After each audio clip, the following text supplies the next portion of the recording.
So yeah, let's dive into the news. Let's dive into our wander system. All right, so I don't know anything about this. You have told me nothing of substance on this, you two. So I am your blank slate to the audience with this, and I'm so happy. Good. All right. Disclaimer. So this is the system that we are actively working on. There's probably going to be lots of little holes and divots in things that we didn't realize. We think the basic mechanics are pretty solid, but it's entirely possible we've missed something. It's still rough, but we're going to start testing it. We're going to start talking about it because we're excited for it. Yeah. I'll tell you. Well, first of all, I'll tell you what it isn't. It is not a D20 system. There are no character classes. There are no levels. Ooh. That's not to say there isn't character progression. Okay. So, yeah. Interesting.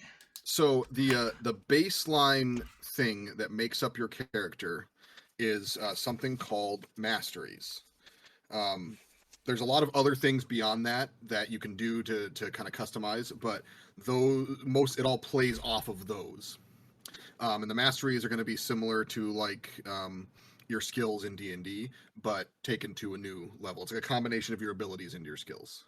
Do you have the chart up? How many masteries do we have in total? Curiosity. I think it's a nice round number. Let me look. And I have the picture you sent me, so I can...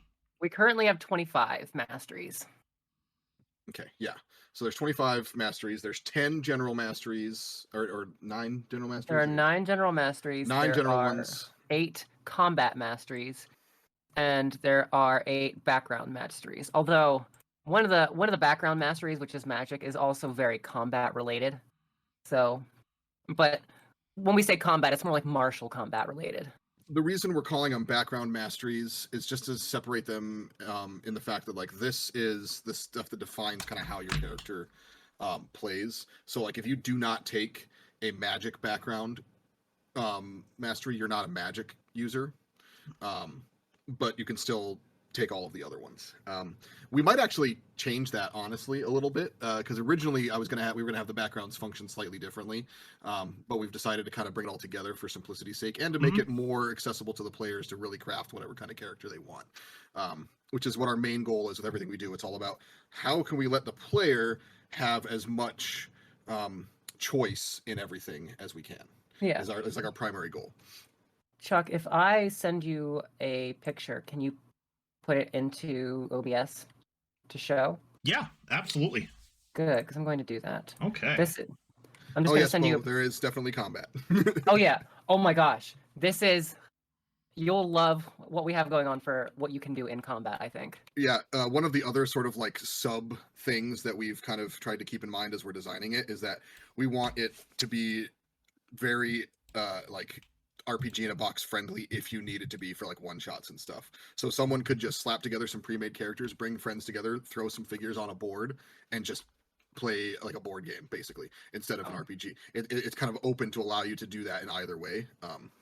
Yeah, so there's the masteries. Oh, so life magic is light magic is supposed to be life magic now. I didn't update that. Let me interrupt really quick. And Bo, please ask questions. We want the audience full participation. So yes, if you got something on your mind, I will find a time to interrupt these two and ask it for you. Awesome. Yeah, because we want as much suggestions and just questions to help us clarify things better. Yeah. So real quick, I'll just talk about how the masteries work real quick here. So like I said, this is going to be the core of like your character sheet. There'll be a few other things on it, but this is going to be the core of what is defining how your character kind of feels and plays. So you'll get experience points. You'll start the game with a certain amount, and then you will be rewarded experience points based on completing encounters, whether that's a social encounter or a combat encounter, whatever the case may be. And you will directly spend those experience points to increase your masteries or to buy talents, which are like feats. We don't have a lot of those plotted out yet. That's going to be kind of something that we'll come up with more and more of as we play test, as people come up with like, oh, hey, I want to do this, but it doesn't fit into any of the things that already exist. It's like, well, let's make it a talent. Yeah. Talents are meant to augment masteries, essentially. Yeah. Okay. So so you'll spend experience points directly into the masteries, and as you can see here, we have 5 tiers: initiate, trained, adept, expert, and master. And for barring something better on a character sheet, we might have like cool little icons and stuff. We just have the numbers in there for now. That represents the dice that you roll. Mm-hmm. So if you are an initiate in charm, you'll roll a d4. If you are a master in charm, you'll roll a d12. There's a couple other things to that that we'll add on in a moment, but the baseline is that even someone that's very low trained might get lucky. Okay. If you're untrained, it's a D2. It's essentially a coin flip. And tying into that get lucky thing, when you reach the adept tier and the master tier, you also get an additional +1, just to show that you're so good at it that you can't really fail as badly. Yeah. So starting adept, you can roll no lower than 2, and starting at master, you can roll no lower than 3. Oh, so there's always a chance for a lower skilled person to kind of like maybe get lucky and match a higher skilled person, unless they're completely untrained. A master tier person will always beat a completely untrained person. If you're rolling, because everything's opposed rolls. Yeah. There's a limit to character creation in the fact of the experience points. Because these they're not going to be handed out in huge quantities. Like if you complete a successful encounter, you might only get 1 experience point. 1 or 2, yeah. 1 or 2. And we don't have the costs put in here yet, because that's something we were coming up with the other day. We didn't add to the chart. But there is, it's Fibonacci sequence increase for how many points it costs to build things. I think it starts at 3. It starts at 3 because we didn't want it to be 0, 1, 1. So it goes 3, 5, 8, 13, 21. So, okay. It's very much, yeah. And so it's point buy with the experience points giving you the points. Yes, exactly. Yep. Okay, cool. There also is tied to that in order to make it for realism for sake, and so that you can't just like, oh, I just got some experience points, I'm going to immediately upgrade something to master tier or whatever. It takes time as well. So it takes a number of days equal to how many experience points you're spending to increase that thing, to imply that you're doing the training necessary on top of just your experience with it up to that point. That's not a huge deal because most of that will probably be hand waved as, like non-adventuring time. Mm-hmm. But it's just to stop someone from being like, oh, I'm about to go into a big fight, I'm going to dump all of my experience points that I've been hoarding. It forces you to kind of choose when and where to take the time to do that. So you're not going to let me play it like Oblivion, where I leveled up a bunch, but then didn't go to sleep until right before a big dungeon? Yeah. Yep, exactly. Okay. No middle of the fight level up heals like in Skyrim. Damn. So okay. I hope that kind of answered your question, Bo. I know what you're talking about, how like some RPGs can have too much choice. We're hoping that by kind of keeping it to mostly these few masteries, it'll make it a lot easier. Obviously, there will be the talents that you can spend points to buy. There's not going to be a ton of them. Like I said, I don't think we have any designed yet. Maybe a couple of my old ones in the old initial version that I could bring in. But it's mostly going to be upgrading masteries. And then, so what should we talk about next, Curiosity? What do you want to bring up next? I want to talk about the initiative system and how that will relate to combat and the ability to do, and like being able to do your different skills. Good call. So I'm going to put up I'm going to send a copy image. I'm going to send this to Chuck so he can put it up. Producer Chuck today. Yep. I mean, you always kind of are, but it's like really. I like it. Today. I like this role.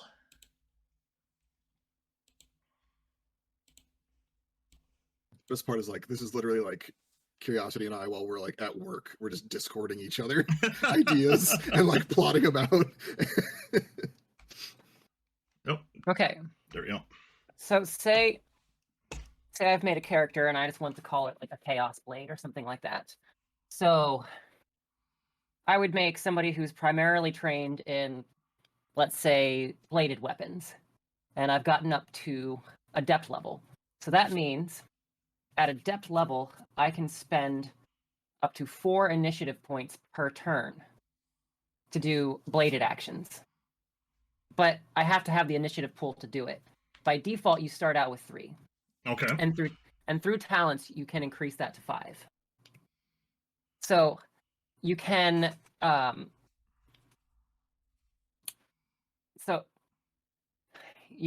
so I could, if I had a pool of 4 initiative, I could use all 4 of those in one turn, but I can't.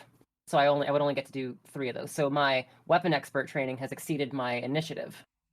So it's kind of like a bit more of like a resource system. You have to be able to. That's just the cost. You have to spec into more initiative to be able to do these things. And to help clear that up for anyone that's confused, an initiative determines how many actions you can do in your turn. So yeah, it's more of like it's like a cost. So because we're not going to do like spell slots, or you get this many. So as opposed to players drowning in initial character stuff, you're giving players a lot more. Yeah, we are. So it'll be pared down initially. You won't have a lot of XP to spread around. The starting experience points, it's enough for you to have the basic initiate level in 8 masteries at the most. So if you were really wanting to spread them out, that's as much as you can have at right at character creation, which means you're not going to probably be picking any talents right away, because most of them enhance the masteries, and typically some of them are going to require a certain tier of a mastery. So at first level, for lack of a better term, at character creation, you essentially can either go very, very broad, or only have a couple of masteries but have them tiered up a little bit higher for a very specific build design. Yeah, it allows you to either become very specialized and very deep into a mastery, or you could become a jack of all trades. Like say you want to make some sort of paladin type character. You might spec into your weapon mastery of your choice, and you would also want to probably spec into life magic. But you determine that balance. I'm gonna also send. I guess I can show like the spells that we have also for some of these things, or should we?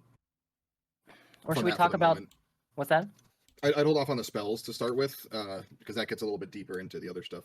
But the cool thing, do you want to talk about the combos then? Yeah. If you want to bring those up real quick, yeah. Okay, so the main thing that we're taking away from this is teamwork. Now you only get by default you have 9 wounds, like 9 HP. You can through talents, you could increase that up to 12. But so it's very reliant on conditions and like dodging and avoiding attacks and like setting other people up to take wounds. Oh, interesting. So, okay. Kind of like in real life, how you kind of have to. You would need to set someone up to take a hit, because they could kind of avoid it if you're not good at hitting them. Yeah. So here, there are 2 defensive masteries that aren't listed on there. I forgot we didn't put them in the main mastery list because we were keeping them somewhat separate. You have a dodge. You have a dodge and a brace mastery that reflect your ability to dodge out of the way, or just like chest a hit. So when someone's attacking you, you can typically roll those against it. There will probably be some talents that may let you do something else. Like there might be a bladed talent that lets you roll your bladed weapon skill or mastery against it instead to try and cross blades and things like that. There'll potentially be other options, but the default is going to be you're either going to try and get out of the way or try and absorb the hit. Yeah. I think I may. Yeah. So like, for example, there's in bladed mastery, there's a maneuver called parry, and it allows you to use your blade mastery instead of dodge. So if your blade mastery is higher than your dodge mastery, you would want to use that. And that the maneuvers there is the other thing that is really going to determine how you interact in combat. Those are going to be your primary things that you spend that initiative on. You obviously you can always just make like basic attacks, but you'll unlock different maneuvers that can do other things as you level up. So the mastery, like there's the bladed weapons mastery, covers all of that. So you're always rolling like that. Say you have the adept tier, you're always rolling that D8 when you use a sword or a knife or something like that. But you also have maneuvers that are specific to a weapon type. So that parry ability, I believe, was for was swords. I think you had it under swords. Parry is one of the core maneuvers for bladed. Well, that's a core weapons, one. So all bladed weapons can parry. But there are some that are specific. That's right. Okay. I'm not looking at the chart right now, so. Oh, I have it up. That's how I'm sending Chuck all the pictures of it. So here's like a sample when Chuck puts it on the screen. This is a whole new system, Android.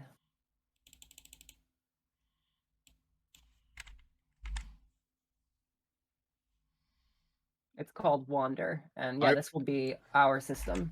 I will say that I had originally called it Wander when I was first doing some initial creation because I have designed a board game named Wander, and I was like, we can totally change the name, we can call it whatever we want, and Curiosity was like, no, I like Wander, so that's what we've stuck with. So if anyone has played my board game Wander with me, it is only loosely related to that. However, that universe is going to be the first universe we playtest in. So Chuck, who's played Wander with me, knows that a tiny bit about that universe, so he'll recall a tiny bit at least. I've seen a bunch of different versions of Wander, so I've seen the novel version, I've seen the first TTRPG, and then the board game, and now this. Yeah, it's been living rent-free in my head for over a decade. Yep. So yeah, these are an example of some of the combat maneuvers. So you can see, these might not be all their final names and cost values, but it's just an example. So if you're an initiate, you can use any bladed. You can use a bladed weapon if you just put 3 points into it, and that allows you to use a D4, and you can swing a melee weapon. And if you want to really do anything more than that, you have to be trained in bladed weapons. So there's lacerate, and that you'll roll your D6, and that you can apply a bleed. A bleed is an interesting condition. Basically, every turn, on every round on your turn, if you have bleeding, you will roll a D6, and on a 6, you suffer a wound. But the important thing is bleeds will stack. So if you have 2 stacks of bleed, a 5 or higher will make you suffer a wound. 3 stacks of bleed, 4 or higher will make you suffer. So if you get bleed 6, you're suffering a wound every turn. I like that. That's really cool. So I want to real quick, unless you have more you want to talk about this. I just wanted to. So I just wanted to go into the other one. So you can see parry.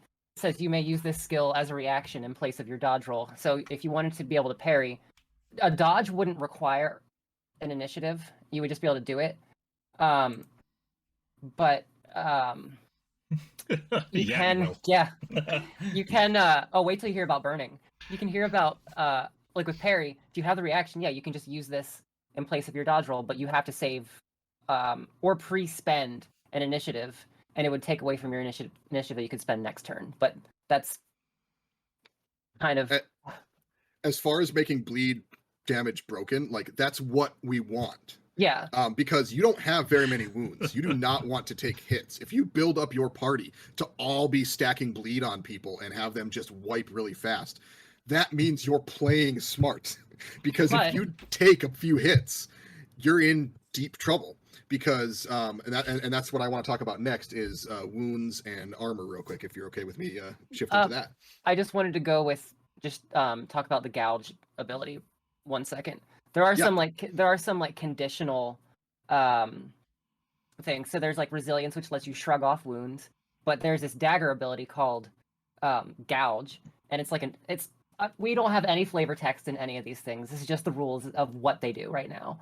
But gouge is basically, imagine you just take your dagger as an ice pick and you just gouge your target, and if your target is restrained, they don't get to use resilience, so they can't shrug off that wound. So there's definitely different things you can set up to guarantee wounds and such. And Okay. resilience is like a keyword that can be granted by a few different things. It's essentially a buff.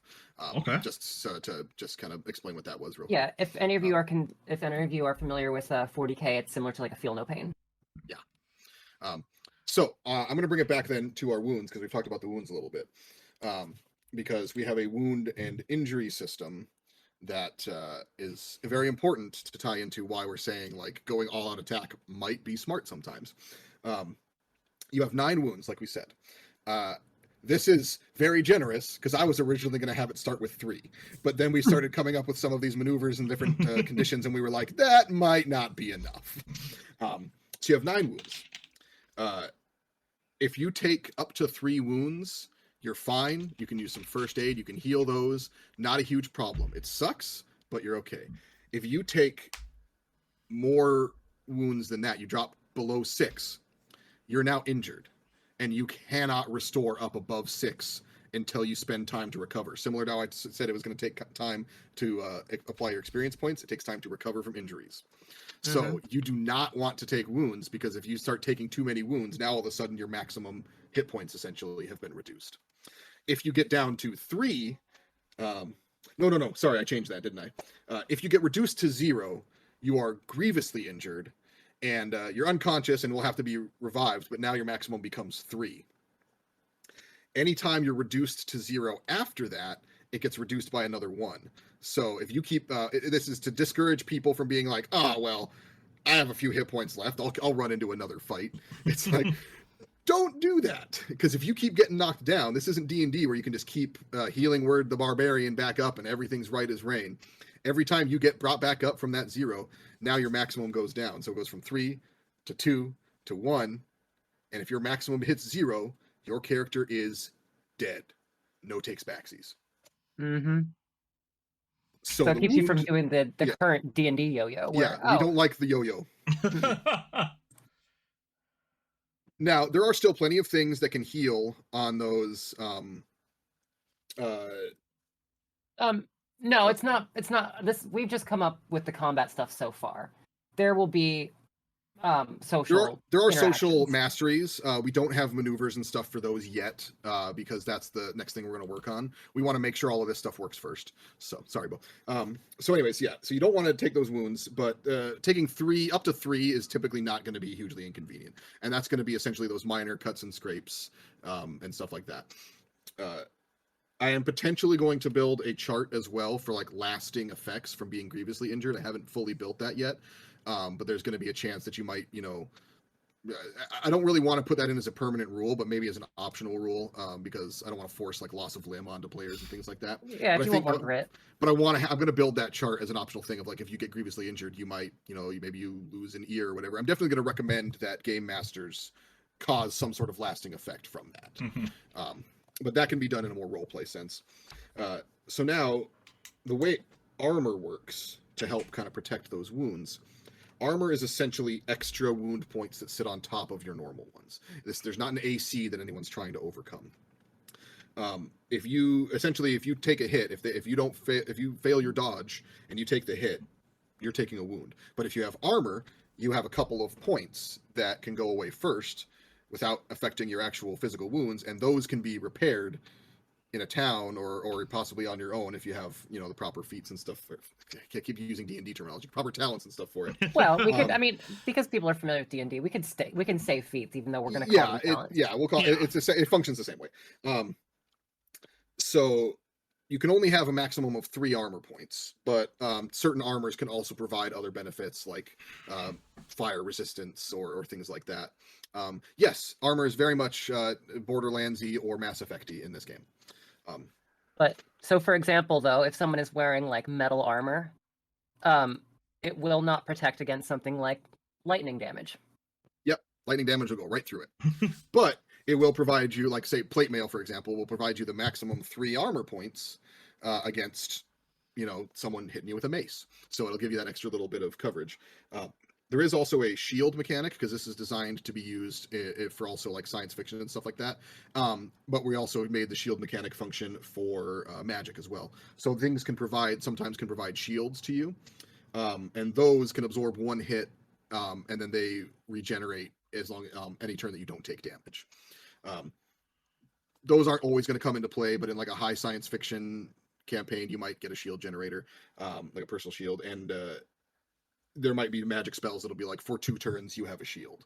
So it's that extra little bit that you can have to protect someone with, because there isn't a lot of healing magic, but there's good protection magic. Resilience being a buff, adding a shield that can absorb a wound. That's more what the life magic kind of has to lean towards. Speaking of like life magic, so if you want, the best way to probably heal somebody using at least the life magic stuff is to use the combo system that we have. So it's a good segue into that. it's a lot if you've ever played Guild Wars 2, you know exactly where I'm going with this. So there is you can lay down fields, and then there are moves called finishers, which when combined with a field add an additional effect. So if there's a life magic field on the ground, if you shoot a projectile, you can be like Ana from Overwatch. You can shoot your allies through a life magic field, and it will hit them with a restoration bolt, and it will heal them up to however many wounds they can have at maximum. So if they have only suffered 3, it can heal them back up to max. But more than that, then it can only heal them up to however many that their injury table lets them recover. Mm-hmm. So, all right. So these are like battlefield effects that, or no, I guess it's not only combat, because you could do it out of combat. But it's field effects that then can be built upon, basically. Mm-hmm. Okay, awesome. So, I like that. Like in Shadow Magic, if you shoot a projectile at someone, it turns into a bleeding bolt, which would do its damage and apply a bleed stack.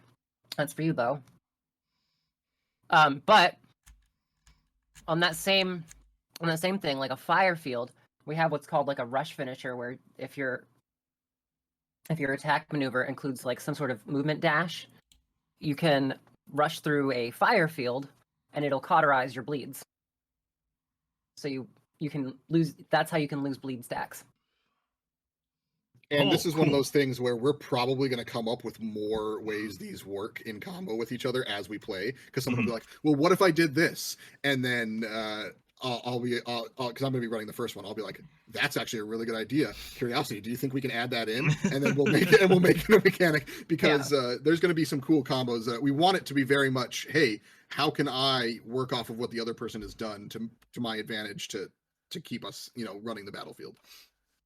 So you could cut somebody with a lacerate. Actually, and then you could say, if you had what's called a sweep finisher with a slashing sword, it would be like a bleeding cone, and you could send out another bleed. I want you to be able to stack bleeds. I mean, they don't have to have high enough initiative to do all of that in one turn, but you could potentially set it up ahead of time, or teamwork set it up so that someone could do that. So that's what I was gonna say. Yeah. So if an ally did shadow magic to make a bleed field around an enemy, and then Android was to run in and then use lacerate, then bleed on bleed. Yeah. Now, there are things that don't have blood and can't bleed. Things like elementals. Or machines. Because I will specify that the first campaign we will be playing in this is my original core Wander universe, which is sci-fi post-apocalyptic. So there are a lot of different things in it. So, I mean, and I guess that goes to my next question. Now that you guys have gone over a few of the mechanics, I'm sure there's more. But with this, so the first one you're making is going to be the sci-fi post-apocalyptic Wander universe, but really you're building this to be able to fit into basically this is a generic system that can be used for any setting. Yeah. Sweet. The system itself is lore agnostic. Okay. What we will do, I don't think I'm going to have any for the core universe that I'm using, but we might create, here's some additional masteries you can add in for this type of game. And we also will, as most RPGs I think do, but definitely should if they don't, encourage people to be like, hey, create a mastery if it fits your own world. Just remember that you're going to potentially have to create some maneuvers to go along with it and stuff like that. But people that are hardcore into doing that, that's no different than making like a subclass for D&D, you know, if you're just making a single one. Yeah, the core thing is setting agnostic, like you said. So obviously there will be some masteries that you might not use. We just put them on the board on as a permanent thing because we want that to be available to cover the bases. So there is one for like hacking, which is computers and stuff like that. You might not use that in a fantasy world, but maybe you could twist that a little bit if your fantasy world has automata, because it's a little bit steampunk. Maybe hacking is just messing with, you know, the mechanical aspects of those. So there's definitely ways you can kind of mess around with that. Or hacking could be like figuring out a way past an arcane lock. Yeah, you could definitely make it work in that capacity as well. Yep. So it doesn't have to be played in one very strict way. Oh, cool. You had a hacking question that I answered before you asked it. All right. Yeah. All right. So one of my questions that I have, because I've looked into some system agnostic campaigns or not campaigns, but systems, setting agnostic systems. One of the things I struggle with is combat with enemies and stat blocks and like stuff like that. So what are you guys doing to address those? Is there going to be generic ideas, examples? Is there going to be a monster manual? It's super duper easy to make enemies because everything is contested rolls. So you just say, oh, they're fighting a swordsman. Cool. He has bladed weapons, and he is an adept in it. So now he's going to roll d8s against them and any bladed things, and he can use any of the maneuvers that can be used at adept tier bladed weapons. And then if you're just like, oh, I want this guy to have a little bit extra stuff, you slap a talent onto him, done. Now, we'll probably create a little repository of like baseline ones if for this to ever go to publish. That's obviously I would love to publish. A long time away. When it goes to publish. Yeah, when it goes to publishing. Sorry, thank you. That's a long, but that is a long time away still, because we'll want to do plenty of testing first. But we will probably have essentially, I don't want to have like a separate book monster manual, but like just a resource in the back that's like, hey, here's some quick, easy, like here's a basic swordsman, here's a sniper, here's a computer hacker enemy, you know, here's a freaking dragon, you know, this is how it'll work. And then there might be some special unique abilities maybe that we'll give to like we might create a special way that like a dragon's breath weapon works for that. Yeah. I mean, even to make but you could just use you could just use the field mechanics and wave mechanics that are already there to functionally mimic that. Yeah. So and I guess I would say even to simplify it, because it feels like everything you guys have come up with so far is really just made so that anybody could really pick this up and run with it and run a campaign so far. Like, I'm totally understanding everything, which is huge for me because like that's what the goal was. So good. You know, stuff like GURPS is so overwhelming.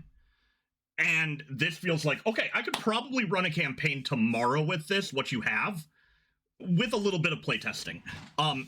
So even like a page of tiers for enemies. So if you've got a basic low-level minion, and then, you know, kind of the minion, henchman, boss, enforcer, something like that, where, you know. And there's also, we'll definitely do that probably, but there's also a really easy way to balance that is like, what's the highest tier mastery that anyone in your party has?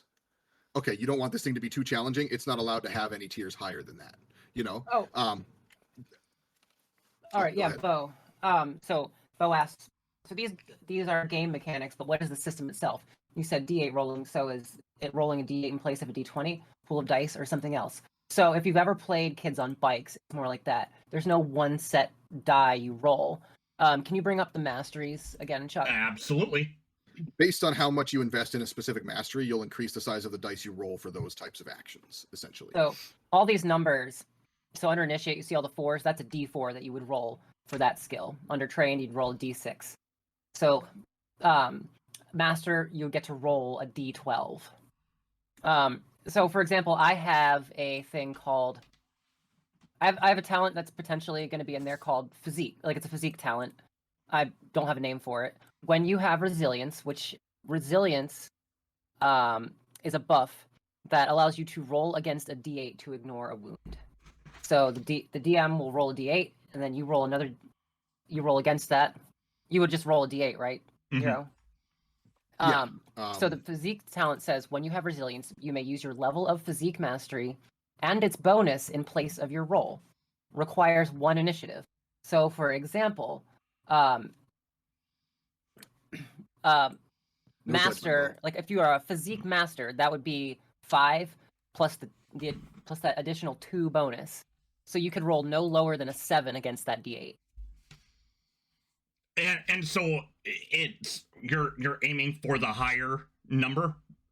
Yes. Yeah, you want to beat whatever number gets rolled. So it won't guarantee you that you won't shrug it off, but it'll make it much more likely if you're a physique master. Yeah, and that's an example of how a talent is going to buff and increase the benefit of a mastery for you. Okay. So it all still comes back to that core mastery.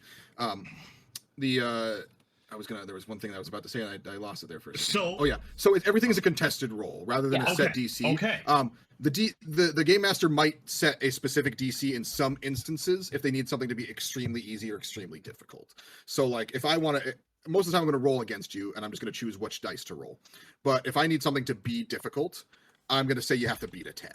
And that means you're not going to be able to do it if you're a low mastery, low mastery tier. And I'm also, the way I plan on doing this, and I'll come up, I'm sure, with like a paragraph of explaining the thought process to this, but the way I want it to work is that I don't want people just rolling for every little thing and being like, maybe I'll get that maximum roll, maybe I'll get that nat 20, and then I'll automatically succeed, because I don't like that. It's going to be like, oh, I'm going to jump across this 5-foot gap. All right, dude, you do it. Like, if you're not under duress, most people can probably do that. So, but it's going to be like, if you're under duress, then I'll roll against you, because now you're doing it in a situation that's making it more difficult or more treacherous. Yeah, you're stressed out. Now, as the GM, if you're rolling let's say you're doing a charm on somebody and you're adept at it, as a GM, that person, I decide that person hates your guts. You have insulted them. It's going to be I want it to be hard for them to succeed. Or is it still an 8 versus an 8? Or you would choose what tier you want that person to roll against. Okay, so I could make it a 12. Yeah.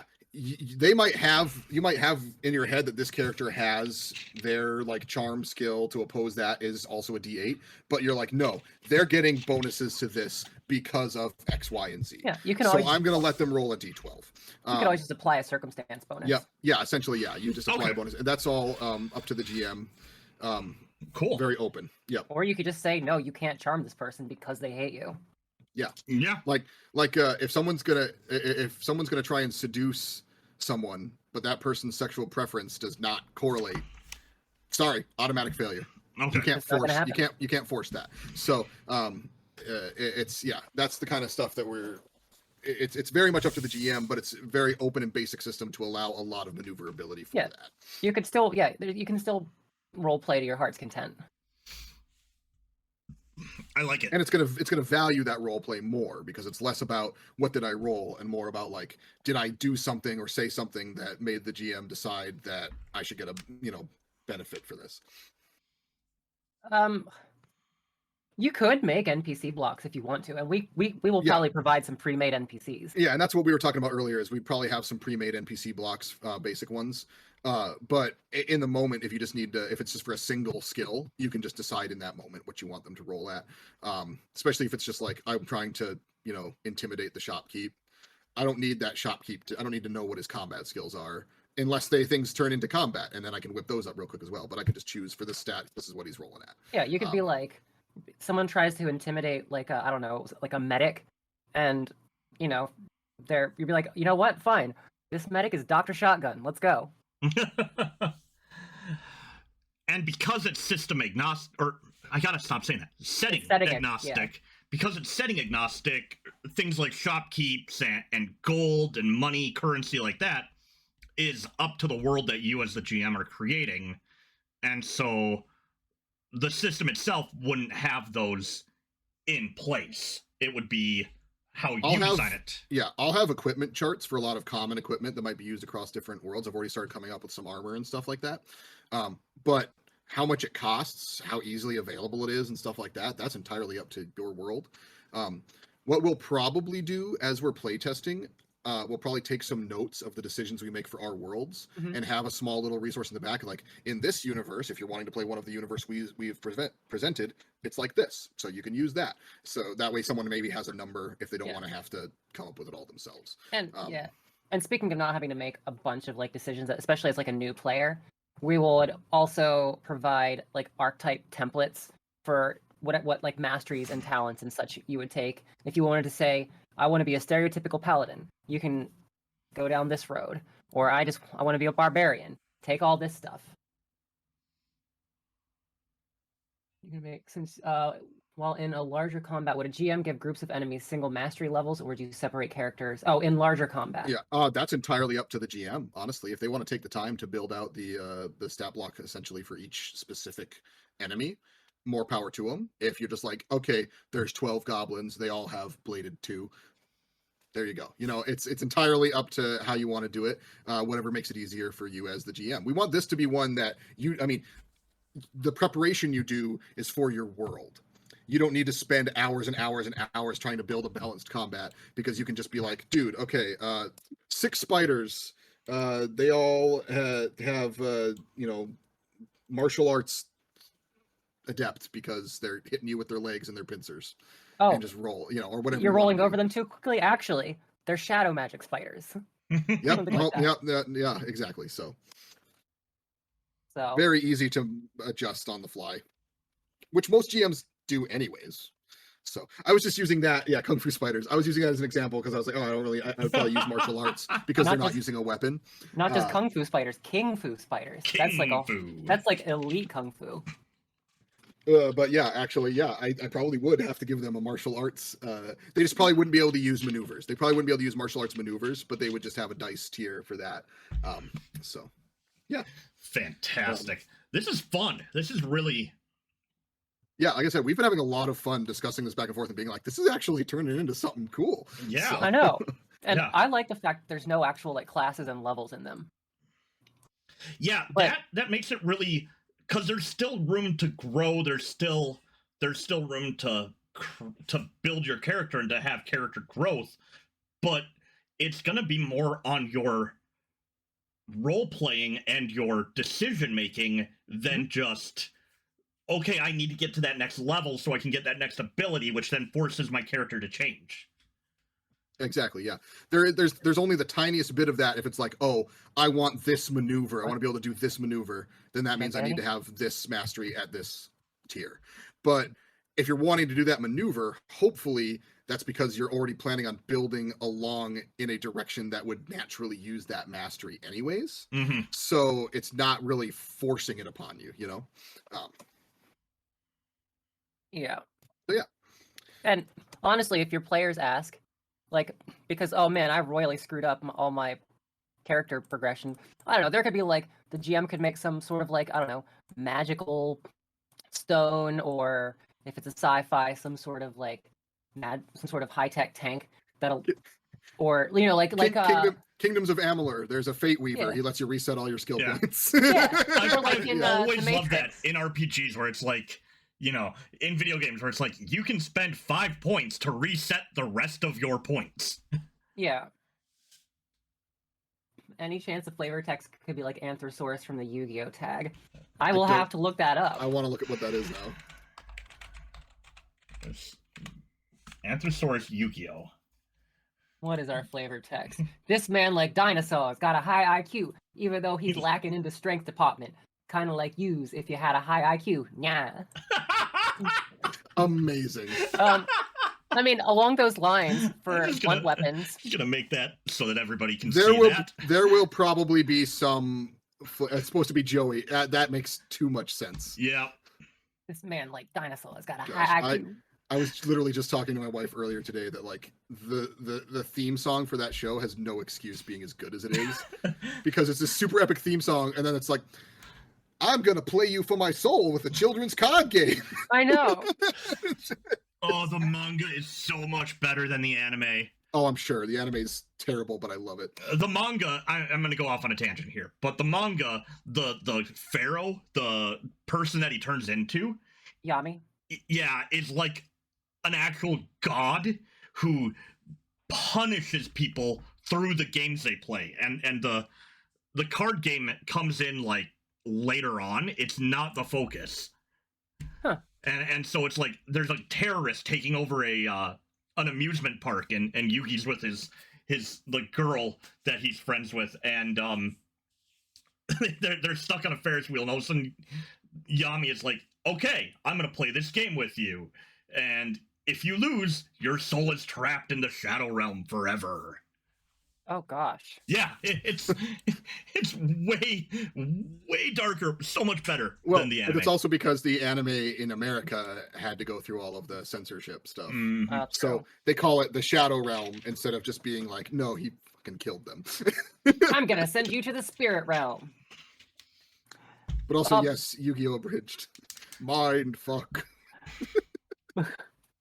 Like, for example, just like funky flavor text. I do have some names for like some of the blunt weapon core maneuvers. One of them is whack, and the other is thwack. Yes. Yeah, fair enough. I love it. I love it. I shoot you with this gun. Literally a thing that happened. Oh my gosh.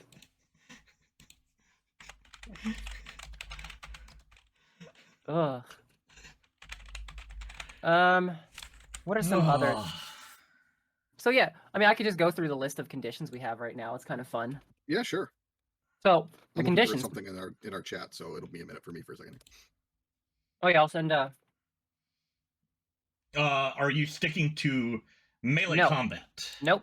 We have a whole bunch of magic stuff. I can here. That's what I'll do. I'll send this to Chuck. There is also bows and crossbows, and we have masteries for firearms, explosives, and siege weapons. In case someone wants to use, a trebuchet or a howitzer. Or sneak attack with a ballista. Yep, like in the gamers. Or a badger to tunnel. Yep. Yay! That's right. Undermine their positions. Oh, one thing I will bring up is that movement costs initiative. Mm-hmm. So you do not just get to move for free on your turn. You do have to spend initiative to do it. But you can intersperse your movement once you've spent that initiative. Yeah, once you spend that 1 point, you don't have to use it all in one chunk. One movement gets you 6 units, which is squares or hexes. We're thinking hexes is the way we want to run it, but whatever works for the table. Squares, hexes, inches. I was definitely going to say hexes is the default. But hexes is the default. And so you get 6 hexes of movement essentially when you spend 1 initiative, and you can use that 6 anywhere in that turn. If you want more than 6, you have to spend more initiative. So. Android has a question about using Cards Against Humanity as a way to roll. I mean, technically, you can do that with any RPG. So yeah, if you can make it work at your table, absolutely go for it. What you do is there's contested rolls. So, I guess you and the character have to put down a card for the topic, and then whoever likes it better, the better card. Yeah, you could do that. It's just. Oh, you guys are encouraging him. The last cave that they came across in their game was filled with horse meat. Because this is Android is one of the players that I run my in-person game with. Oh. The people that I've warned you about. He plays the what are you, a Goliath wrestler, Andre the Giant, Andre the Goliath, and yeah, he's constantly looking for his football or his beach ball. Have you seen his beach ball? Is it over there? Oh my god. Oh. Okay. So, to answer your combat question, it's not just melee. On here, there are many elemental magic maneuvers that you can see, or spells. Like, spells and maneuvers are kind of like interchangeable. What I wanted to do was we wanted to do a system where it's as fun to be a martial character as it is to be a caster. Amen. So needed. But here it's like the elemental magic. You have like your attunement, so that's what element you're currently focusing on. You'll always be focused on one. You won't unattune once you picked up that initiate level. But what that does is you can make weapon attacks if you spend the initiative to infuse that, and it'll change it to that damage type. That what if so? Say you wanted to infuse lightning, and you're coming up against fighting lots of armored people. Well, they don't get to ignore your damage now. But the thing is, you only get one element per level of mastery you have in that. So if you're an initiate, you only get one element. If you are trained, you get two. So Okay. that kind of evens things out a little bit. So you're not starting as the avatar at No, one mastery. You have to get. No, you got to train with some master benders first. That's right. Absolutely makes sense. So if you want to have access to all 5, then you have to be master level. Trebuchet plus elemental magic and do some war crimes. We hurled this boulder through a shadow magic field, and now it's crushing people and then putting bleed on everybody else. It's like or you lay down a life magic field. All right, guys, I'll line up, and you just skewer your entire team with healing magic. Why is the catapult turning around and facing at us? Don't worry about it. Stay in formation. So I will bring up, just because, one of the reasons I'm going to use my Wander universe for this, partially because it's the namesake, but also because the Wander universe allows for every one of these things to be used. There is magic, there is technology, there is guns, there's everything. Yeah. Let us ease their pain, and then it actually just does. God, could you imagine freaking Grand but healing? It keeps smashing into the doors, but it's repairing the doors every time it does. Like Grand is trying to break it down from the inside, and Helm's Deep is it Helm's Deep or Minas Tirith? That was Minas Tirith. Minas Tirith has its own Grand on the other side, just healing it back up. Well, no, they're just casting healing things onto Grand so that it can't do any damage because it's also healing. Oh, from the walls, yeah. Yeah. Oh my gosh. We might have to create some balances that makes it harder to use a non-allied field and stuff if that kind of stuff comes up. But for now, you can totally take advantage of fields that other people put down. Yeah. So you have to be very tactical about when you put them down because other people can use them. So so you're facing a bunch of archers. Oh, I'm just gonna put a life magic field down in front of me. That feels nice. I mean that's really a smart use of that. Now, what happens if you put a field on top of a field? It supersedes the previous field. Okay. So, I mean, that would be a balance, is if you're going up against people that have fields, you gotta have somebody who has a field, and then it's just, it's, So for non-magic people, there will be gear that you could use to put fields down. Okay. Oh, so, that's cool. It'll be like enchanted gear for like a fantasy setting, or just tech. Mm-hmm. Or like alchemist flasks that you can toss out to create fields.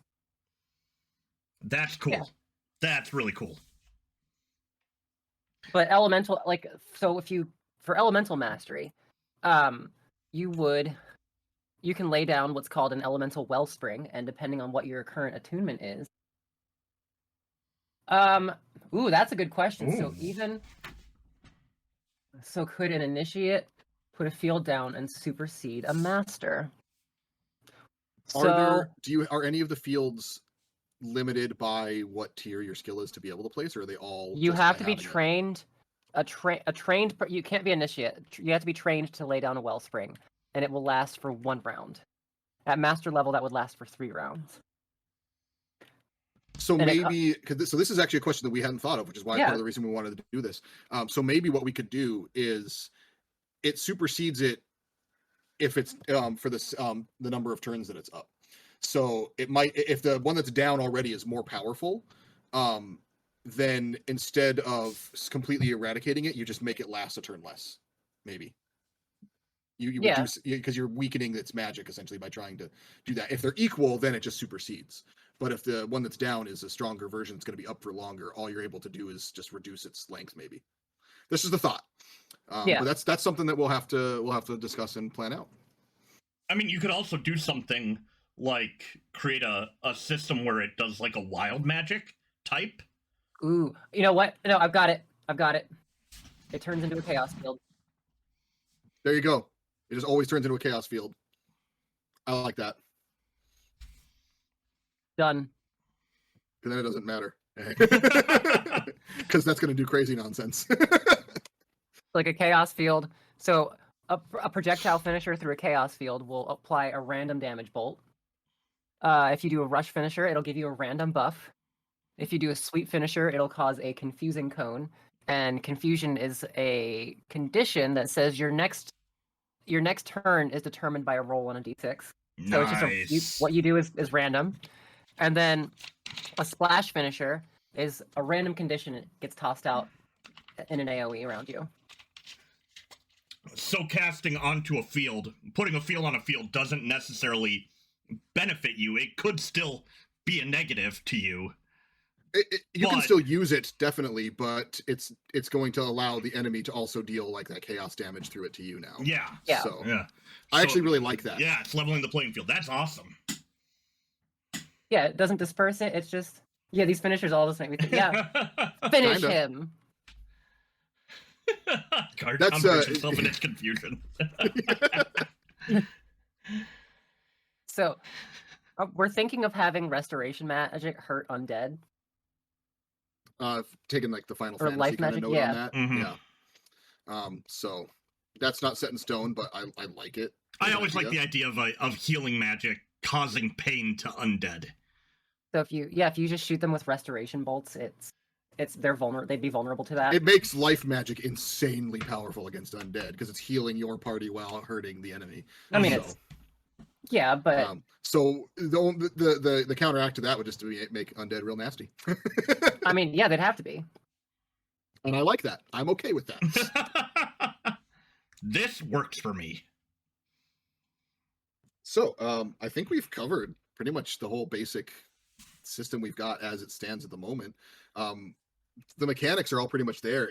Right now it's basically just filling in all of the maneuvers, coming up with more of the gear and the talents. There are some things we will have. We were going to have almost like social combat. So it'll be like, for lack of a better word, like Dungeons and Discourse. Yeah, so that's one thing that we're thinking about doing, but we want to just kind of test our basic combat system first because they're going to work similarly.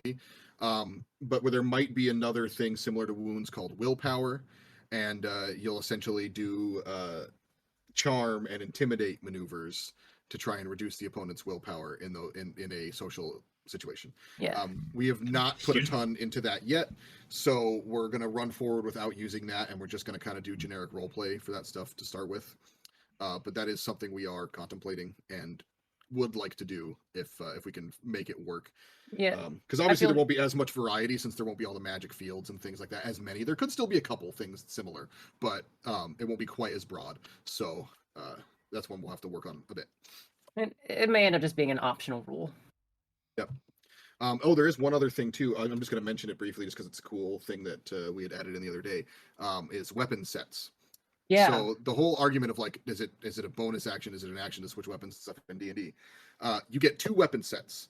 So you can put 2 weapons in it for two-handed, a single two-handed weapon, a sword and a shield, whatever you want to do. And you can switch between those as a free action on your turn. But if you have any other weapons that you decide you need to pull out for whatever reason, it's going to cost you initiative to do it. So, for example, say you have a disengaging enemy, and you have there's an axe for maneuver called hook. How you play D&D. Hey, Ross. 11 months. Wow. Good lord, guys. All right, and again, #scared doesn't work. I'm sorry, I don't know why. It used to. The other one worked. I heard the other alert. I don't know why #scare refuses to work. I'm gonna just remove it. Thanks, Obama. Thanks, Obama. I was gonna say, so there's an axe ability an axe maneuver called Hook. And if someone is like moving away from you, disengaging as a reaction, you can roll to trip them. And if they're tripped, instead of just saying prone, they just have the restrained condition. And you could then, as another weapon set, have daggers. Advantage! And then you could use, if you still had on your next turn, you could use gouge, because now they are restrained, and you can ignore all the resilience they have.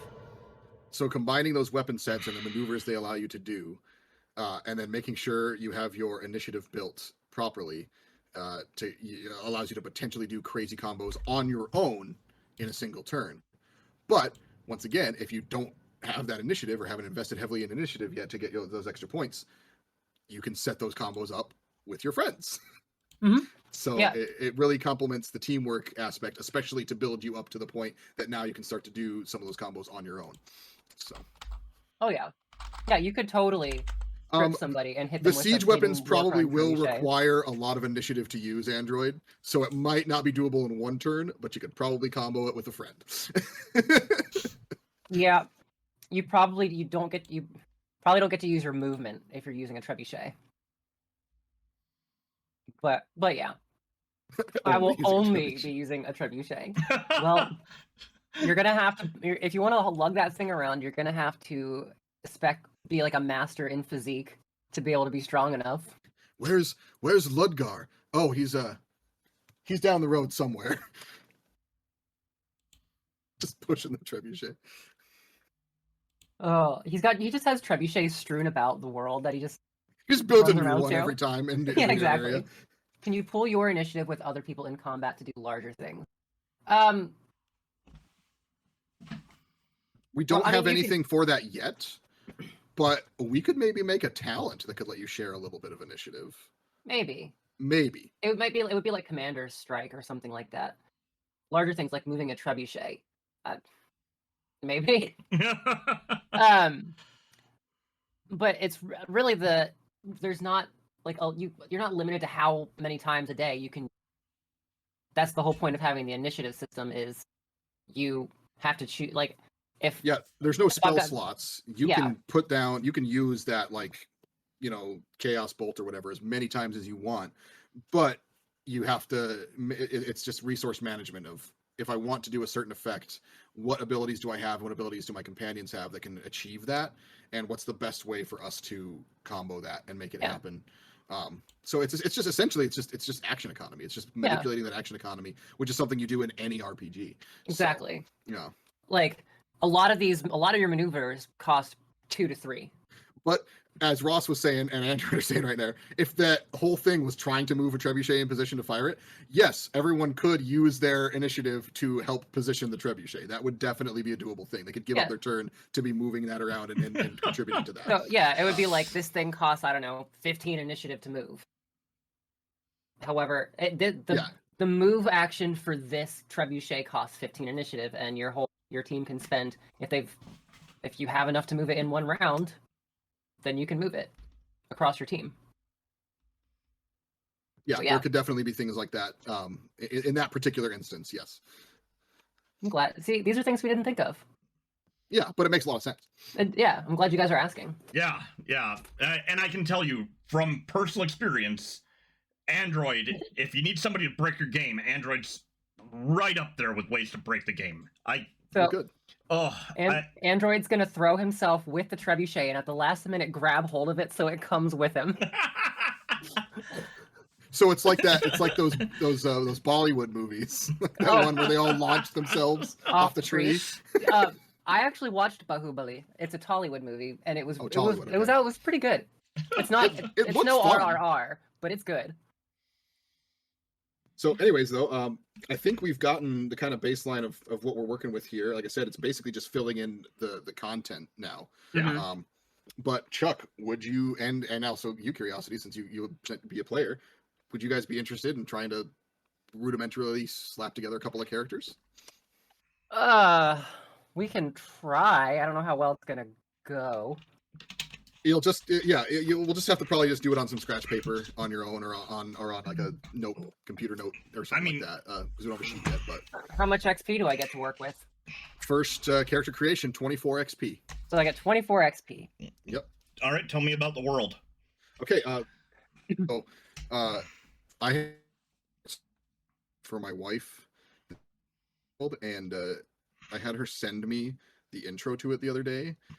And I'm gonna sound super narcissistic, but then I went and reread it and gave myself chills because I was like, "Did I actually write that?" So I'm gonna read that to you guys real quick.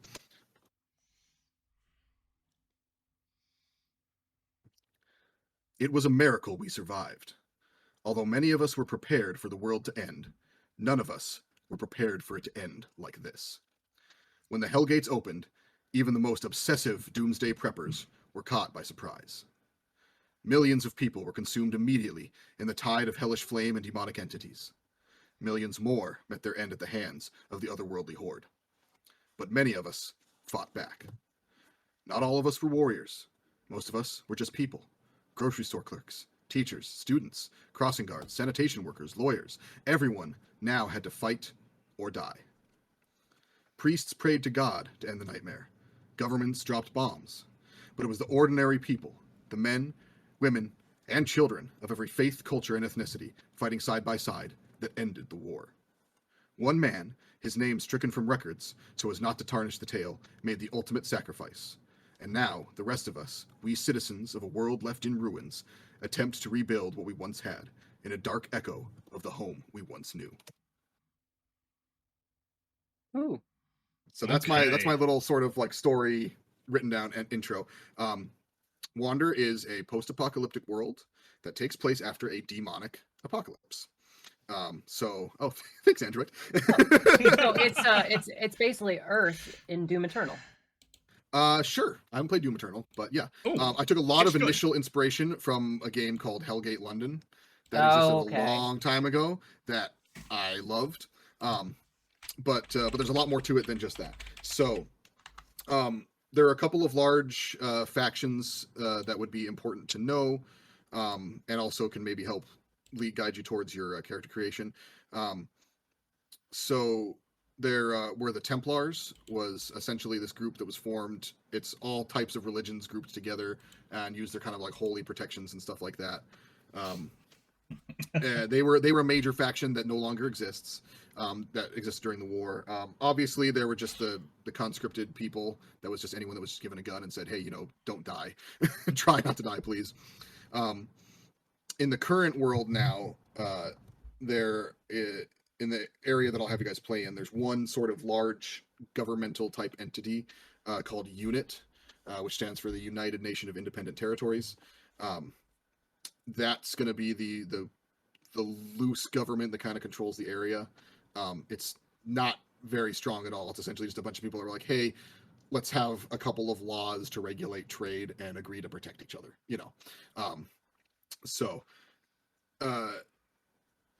there is a secretive cabal known as the Mechanicum that does cyborgs and robots and stuff like that, that is kind of splintered off from what they were during the war. There are all different types of groups of people, obviously, based on so there's still demons around. The Hellgates have all closed, but there's still demons around.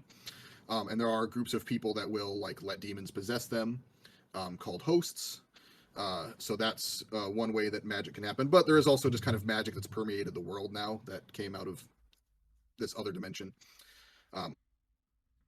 But one of the main groups that would give you the broadest way to like design your character, if you want your character to be one that had fought in the war, would be the soldati, which is the term that was given to the people that stepped up to fight in the war and took on the role of using like all kinds of crazy tactics, biological and mechanical augmentation, all kinds of different things to try and fight back. So that is the most common, not really faction specific that someone might be. There are not many soldati left, but if you guys want to be veterans of the war, that would be a good choice. But you can honestly be anything. You could just decide what you want your character to be able to do, and then I can help say, hey, maybe you fought with this faction. Or you can say, I didn't fight in the war, I was too young. So, the trebuchet arm. Android's really locked on that trebuchet. Android has gotten the idea of trebuchet in his head, and that is all there is trebuchet. All right, I've got mine. Okay. I am I'm trained in physique. I am trained in elemental magic. I am an adept at bladed weapons. And I'm initiate in both stealth and awareness. Okay. So sort of like a magical assassin. Yeah, I'm kind of like a baby witcher. So if you want me to assign that to a loose faction, that would most fall in with the Southern Soldati, which were the ones that used guerrilla warfare, stealth, and reconnaissance and stuff to do most of their combat. Okay. Look at that. And that would fit in very perfectly with that. Chuck, obviously you haven't probably built anything yet. What are you thinking that you want your character to be able to do? All right, so I still remember my character from 9 years ago. 9 years, jeez. Nope. We would have done this about 8 years ago. Because we talked about it when I was visiting my parents. I have a clear memory of this, of being at my parents' house and like texting you and having my character sheet down. Okay. I had it for a long time. It might be in a file somewhere. But That's awesome. I was a doctor who chose to get possessed to be able to like push forward and get to more people as possible, to have the resistance to be able to, like, you know, withstand some of the normal, or like the dangers that are out there, to wander around and heal as many people as I could. Hence the name of the thing. So I'm definitely going in medicine. Okay. So you'll start with 24 experience. Yep. Initiative costs 3 points. Initiative costs 3 points. Trained costs 5 more. And then, like I said, Fibonacci up from there. I don't know the Fibonacci. You can buy initiative 5, 3, off the bat. What initiative did I say? What did I say? You said initiative. Initiate. Initiate okay. tier. Sorry. Yeah, I probably got muffled. Yeah. So 5, 8, 13. Or no, 5, 3, 5, 8, 13, 21. Okay. So yeah, you definitely probably want medicine. Yep. The demonic stuff, I would recommend probably shadow magic. I think be the most applicable for that. So and is that dark magic? I don't see shadow. Oh, that might be listed as dark magic still. Yeah, we okay. changed the names on a couple things. Yep. Okay. Get medicine. I don't think you can throw the field that far.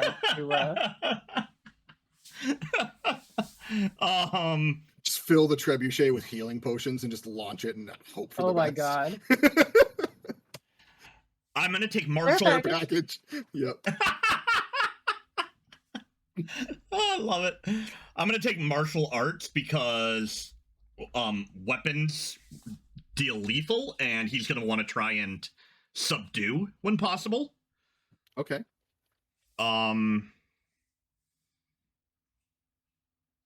And let's see.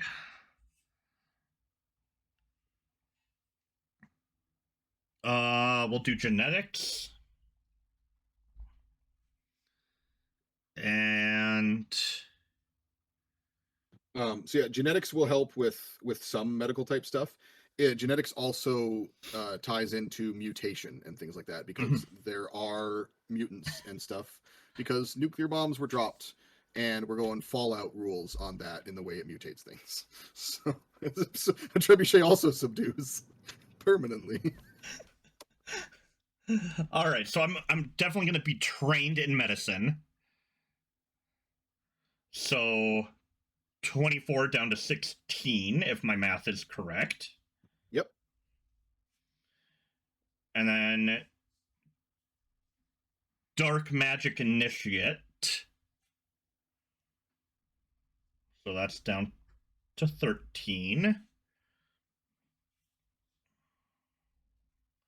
Martial arts initiate, 10.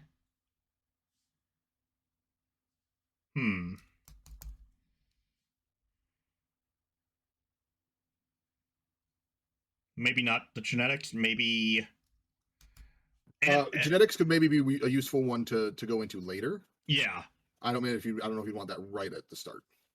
I'm wondering if charm might be focused on that bedside manner. You can man my bedside.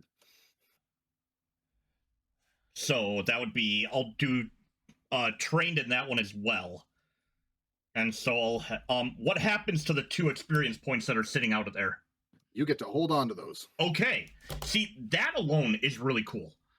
Because a lot of systems, you lose it if you don't use it. And I like that you get to hold on to your points until you have enough to put into something.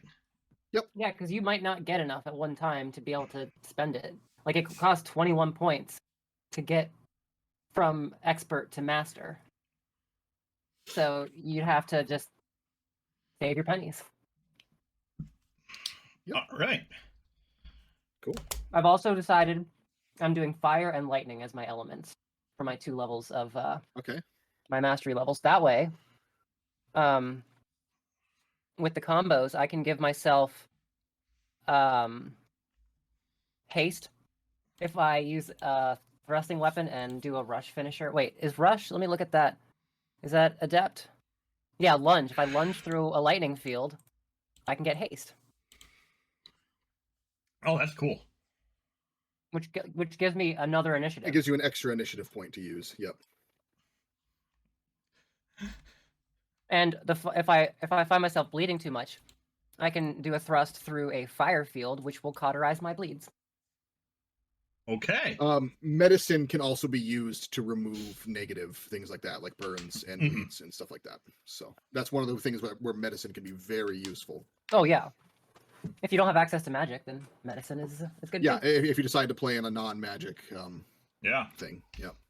Well, and so my guy will, when push comes to shove and he needs to, attack to save, the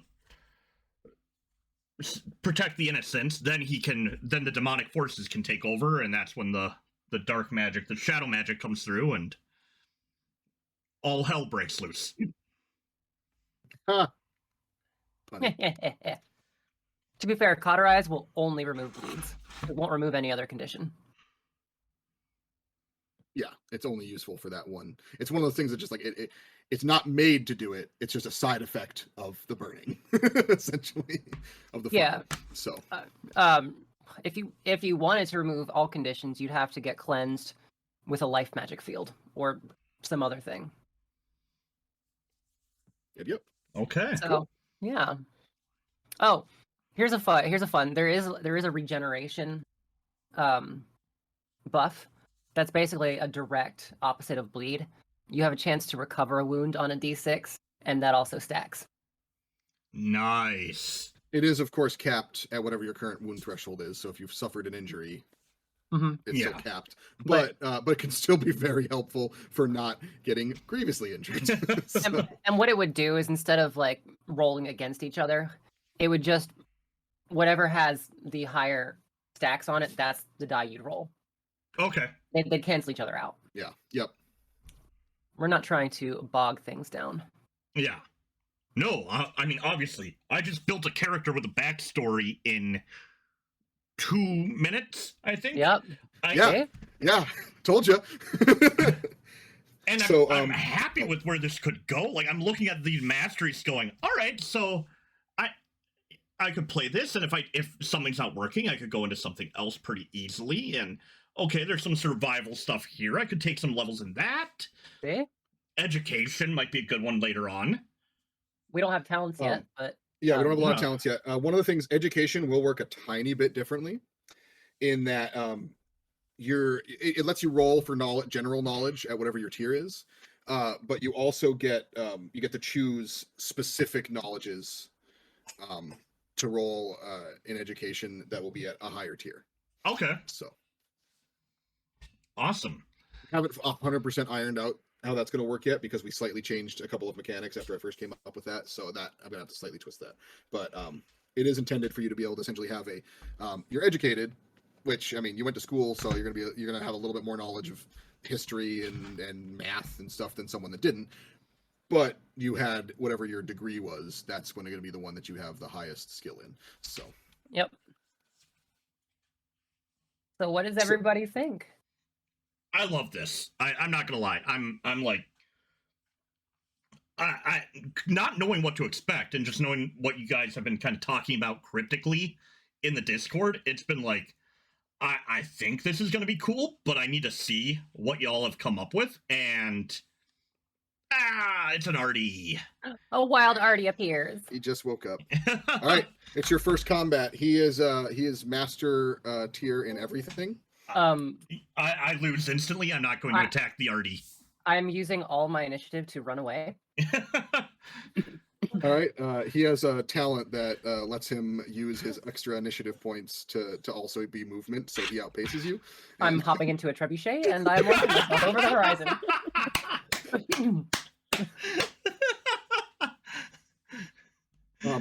So what we'll do is we'll keep filling in, getting the maneuvers built in for everything, and I'll keep expanding gear lists and we'll try and come up with a few talents to be able to pick,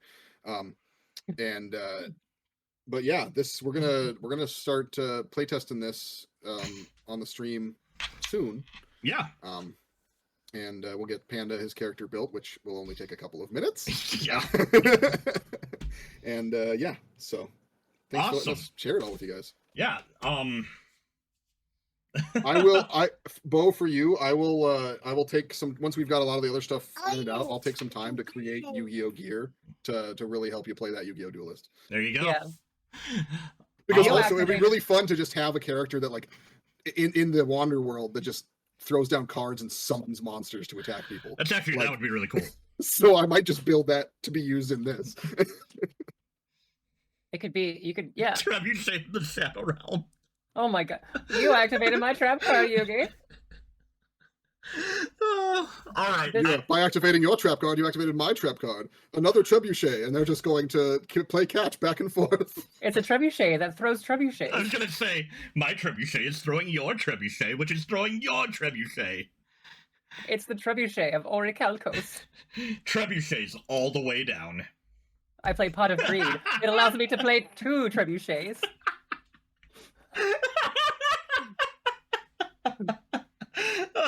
Okay. And with this, I think we have to end it. I have to go get food. I haven't eaten since like noon. But my god, this is fantastic. You two, I'm so impressed with what you've come up with. So Yay. All right. Yay, I made Dad happy. All right, Android already calls me Dice Daddy. I don't need to continue this. Well, at least he doesn't call you Dungeon Daddy. He has. Oh. Yeah, we settled on Dice Daddy being creepy enough, but not. Yep. Yeah. It's a thing. Dice Daddy is a thing. Dungeons and Daddies. No, we're not doing that one, Android. I don't know. I mean, I guess if Chuck has to be Dice Daddy, I could be the Dungeon Mistress. And if anybody is wanting to hook up Psych Guy for anything, I'm just gonna put this on the old screen there of it does exist.